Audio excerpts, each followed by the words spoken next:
What's up, y'all? Welcome into the LA Sports Brotherhood. It's me, Ryan, here with my brother Matthew.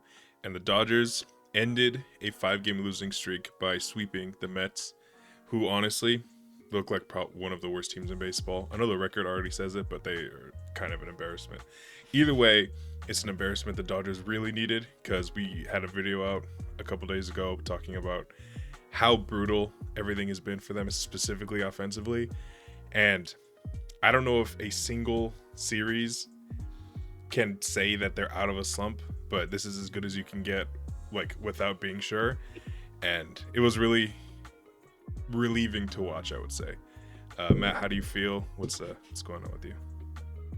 Yeah, it feels good. Got out of the little rut as I thought they would. I did think specifically it would be this series, and I think double headers could be interesting, and sweeping the double header was really big for the guys and the confidence.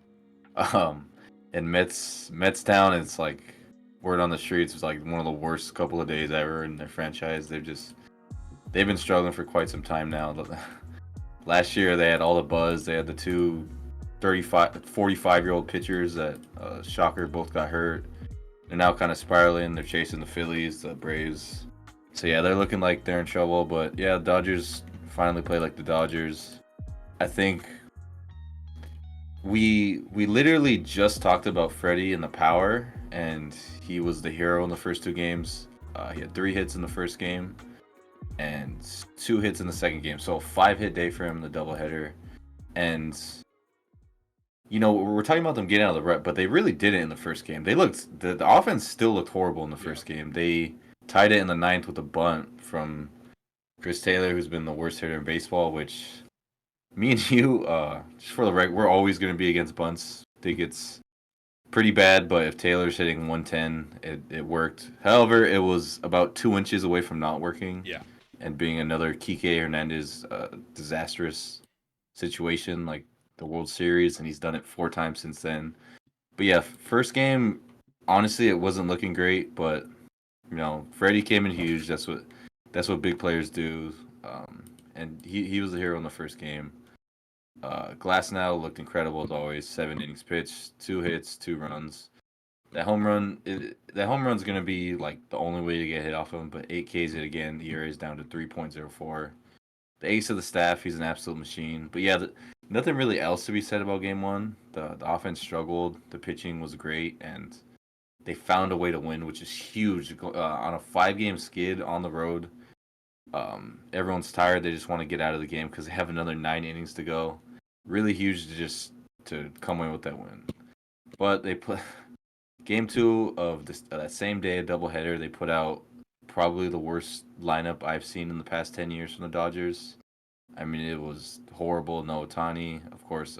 Once he's been hurt, Kike Hernandez was a 5 hitter. But the biggest thing for me this series, that was the best I've ever seen Gavin Stone look. And this is a guy who's been good. Like he has a 3.16 ERA on the year. He has been very good. Yeah. But that was the best I've ever seen him. He had 7 Ks, just 3 hits, and it wasn't because like he was efficient, just getting outs. He was executing sliders the way Bueller and Glasnow execute sliders, and we know the changeup's nasty. The way he was throwing the slider to right-handed hitters really, really moved me as like not like a okay get innings no runs. Like he looked like an ace of a staff potentially. And I know the Mets aren't great, but they still have like former All Star level guys, Lindor and Lonzo, and the way he was looking specifically against the righties was outstanding. So yeah, first game doubleheader. Offense wasn't crazy, but the pitching was outstanding. Glass and Stone dominated. What was your biggest takeaway? Yeah, this is gonna be kind of a niche reference. Well, not niche for a lot of Dodger fans. Um, we talk about when Dodgers are getting little losing streaks. Obviously, the 5 games is the biggest they've had in a long time. But just like general ruts, it always happens no matter what. But when it happens early in the season or early ish in the season, because we're kind of almost at the midpoint a little bit, um, you and I specifically talk about the way the wins come. It has to be something that's big. Like if Dodgers win because there's like a balk in the middle of a losing streak, we're like that doesn't really change the energy. which is an intangible thing, but it's still something that you and I think about a lot. What I always go back to, ironically, is a Gavin Lux home run uh, against the Mariners. He had a massive home run. They were, I'm looking at the stats from 2021, which is a crazy thing to think about how awful that streak was. They were 4-12, like in their last 16 games, which is almost it's worse than actually the rut we've been in now. Gavin Lux hit a massive home run. It was his first of the season and one of the only six he hit all year.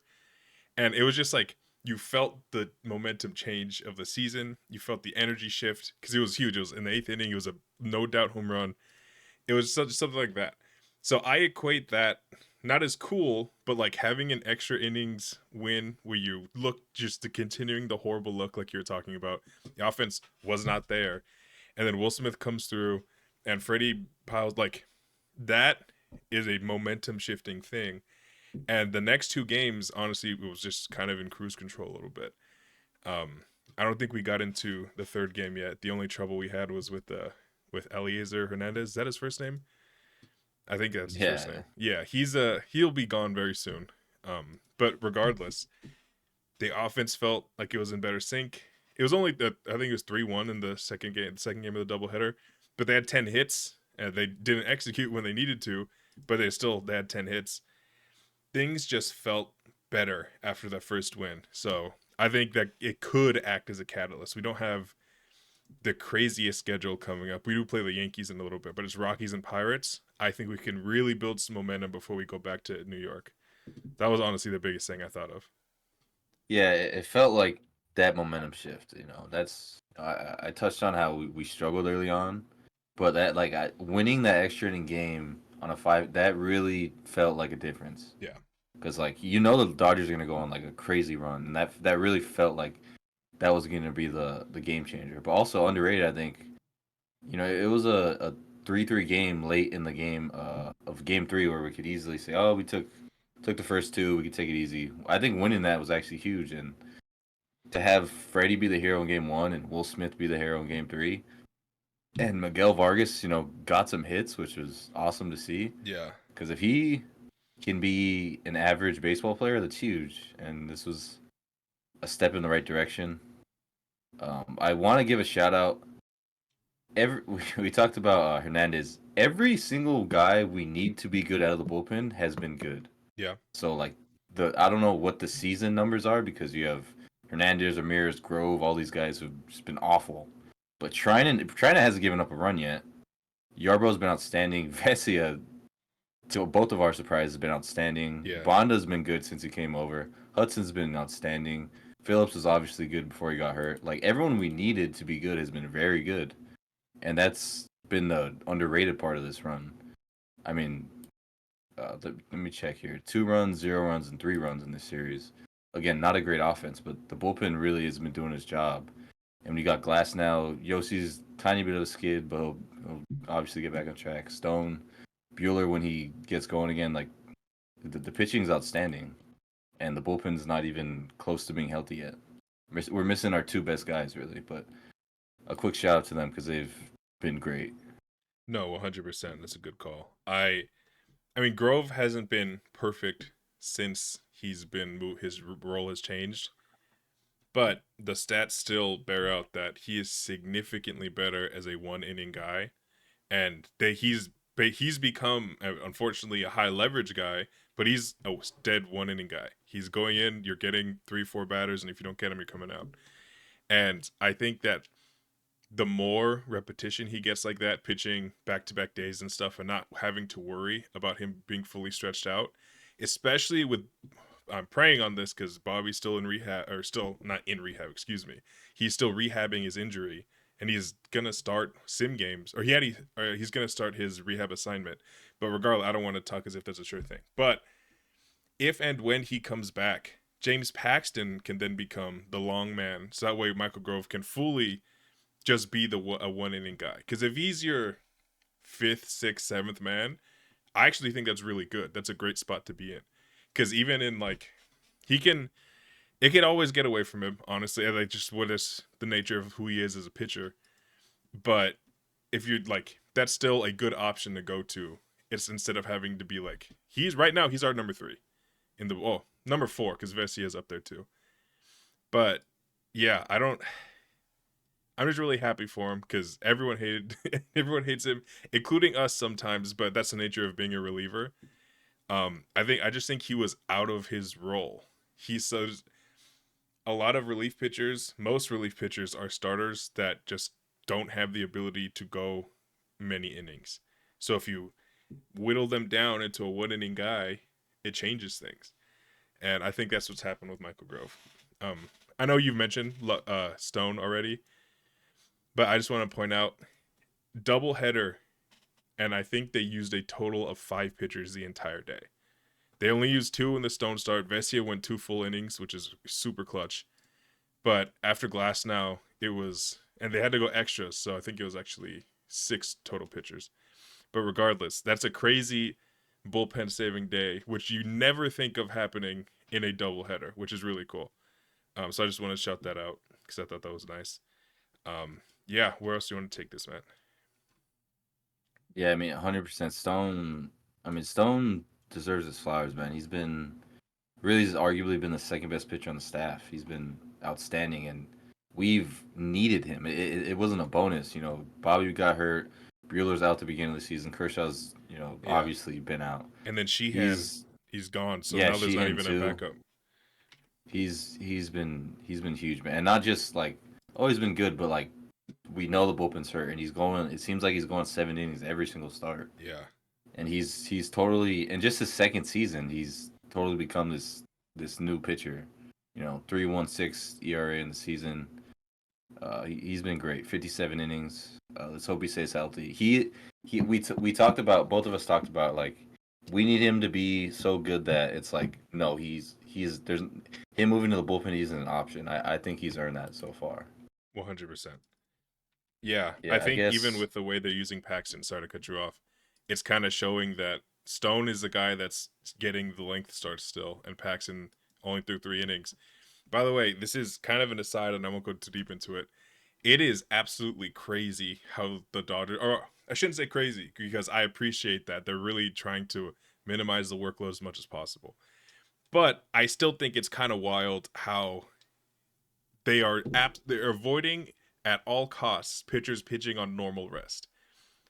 Paxton today was on normal rest, so he only threw like 50 pitches. That was only the 3rd start in the entire season that someone has thrown on normal rest. That's crazy to me.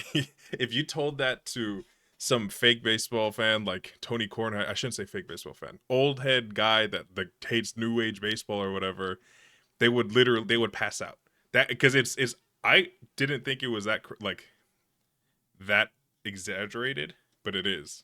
3 starts in we're almost at 60 games now. On 4 days rest is really crazy. I don't even know how they managed that. There's only been a couple bullpen games. Anyway, sorry, I just wanted to throw that out there. That's really wild. So it is pretty crazy to be 36-22 while doing that Yeah, with, having 2 of your top guys hurt the entire year. yeah, it's really Pretty wild. crazy. I mean, it's a depth to have. I think the biggest thing for me is it wasn't Betts and Otani. I know Otani hit the home run. Betts had a couple hits, but it was Freeman and Smith who were the guys I was looking for because I don't know. Having a 3-4 combo with like 5 home runs apiece, and then I think they combined for 4 home runs this series. I think that was the biggest thing to me to get those 2 stars going. Teoscar in the stretch, Teoscar's sneaky been pretty good. His numbers are looking really good. Exactly Yeah, he's been where I brought thought up. they'd be. But yeah, it's all on the bottom of the lineup. Looking at the stats, it's like, man, this rotation, this bullpen is so good. They're not going to give up many home runs. We just can't have these ruts where they go 1 run, 2 run, 3 run, and that's rarely going to happen when you have 6 straight All Stars. Hopefully, Muntz gets back. But where I'm going to take it, the last thing I'll say is Miguel Vargas. What are you thinking that's something? He's got a couple hits. He got a home run.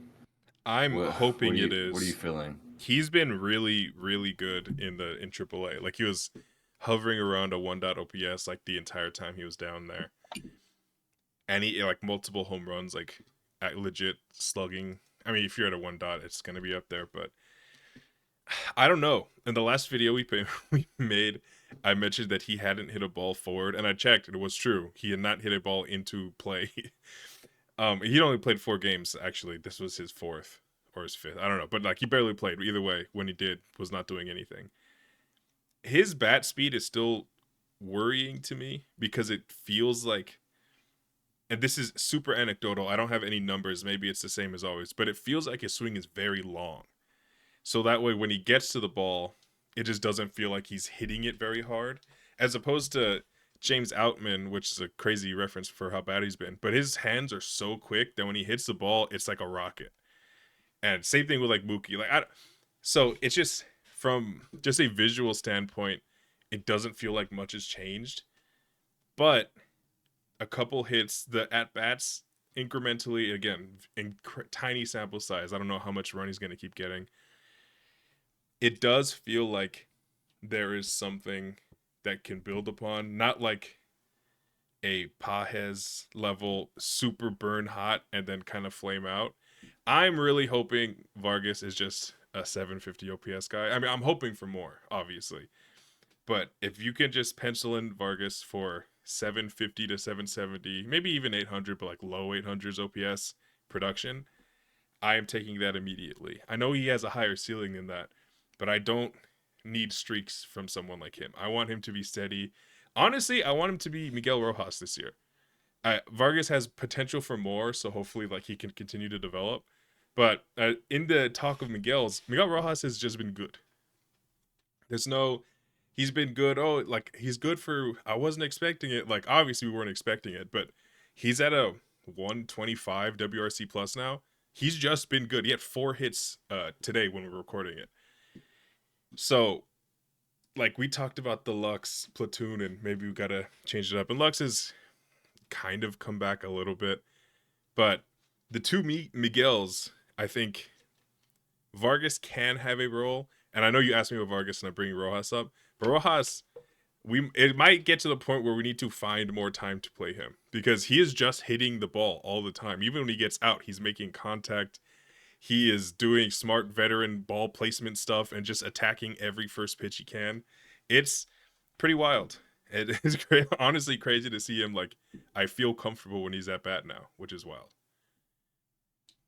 Yeah, I mean, he's been a good second baseman. Look at the second basemen around the league. They're pretty awful, and he has a 790 OPS. Yeah. He's a good second baseman. It was just crazy to wrap your hand around, and that's honestly he is like the savior of that bottom lineup. He's been the only like steady piece. Yeah. And we said it about 3-4 weeks back when I was like, I think it's like the Lux thing is over. He should be the starting second baseman. And yeah, Vargas, I just put up an OPS in the mid to high 700s.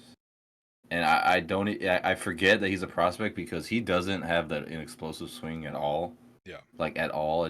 The ball doesn't fly off the bat, but he's very skilled. He has good vision. I'm just hoping he can put together hits, put together walks, and be a decent hitter with Miguel Rojas the bottom lineup and just help us out. I just want us to find the bottom of the lineup. This has been crazy the amount of like movement in and out that there's been. We've seen Hayward, Outman, Vargas, Rojas, Lux, Taylor, Kike. Like we've seen so much movement. Pages, Kike. Let's just find our groove. Yeah, seriously. Hayward, I still have a little hope for. Just because he was off for a very long time. He doesn't even have 100 at bats yet. Yeah, I don't even know if he has 80. So I want to give him some more time. But to Rojas, he had a good final game. Yeah, he did, and he had another home run. I still trust Hayward because his approach is so specific that if he's just patient and finds his pitch, which is all it is, and just tries to yank it as much as possible, I think he could still be at least league average in a platoon, which is all we need. We just need Miggy Vargas to be league average on the other side of platoon, and I think that'll be fine. But to Rojas, I was trying to think of what in the world he could have been doing differently, and frankly, I don't think there's much on the approach. He's attacking fast. He's attacking first pitches more, but I don't have the specific numbers for it. One thing he has done though, last year he was elite at not whiffing and elite at not striking out, but his chase rate was like bottom 20%. This year he's not qualified, but he would be he's the 75th percentile now as opposed to the 20th. So he is not chasing and nearly as much anymore either. So if you're not whiffing and you're not striking out and you're not going out of the zone for stuff, then that means you're just consistently making contact. And even his expected batting average, which was horrible last year, which accounts for like content quality and stuff, that's in the top 70ish percentile too. So it feels like what he's doing is real because what he's doing isn't crazy. It's not spectacular, but it's productive. So I might be on board with what you're saying, even though I do want to give Lux a little more time because I don't really care about the outcome of these games. It if it's like this in July, then even like the middle late June, and it's still just the same, and Rojas is like clearly producing more, I'm gonna be fully on board. It's got to make a change. But yeah, Yeah, I mean, it feels real. It's almost June, I think. it If is you're not on Jesus whiffing Christ. It's and you're literally a June. veteran Yeah, and he's just smacking because you said he's not whiffing, so the ball's in the zone, he's just smacking. And I don't mean like noodle bag. Like he's hitting them pretty hard, even though he's very old. Maybe I don't know. Maybe the jazz stuff motivated him. truly, because But he feels I different. mean, we athletes are crazy. They'll take anything and put it to. He might. I actually I don't know. I don't know Jazz's numbers this year. But yeah, it's things are looking good. I think. Yeah. Also, we were talking about bat speed. They do have these numbers on Statcast now. Again, not he wouldn't be qualified, but he would be around Miguel Vargas, excuse me, would be ninth. Yeah, I have to estimate here. It looks like either anywhere from the 5th to 10th percentile, which is just bottom of the league. So, I mean, again, it's a little anecdotal. I don't know how much it means, but it's something. It's we're not seeing crazy things. Like and then we go to James Outman, not qualified, but he would be like top 70. It would be 75th percentile around there. So I They don't know need what to it means, combine skill sets. but truly, They're just polar opposites. yeah, because Vargas has a good eye. Like that's why how he got through his horrible streak in 2023.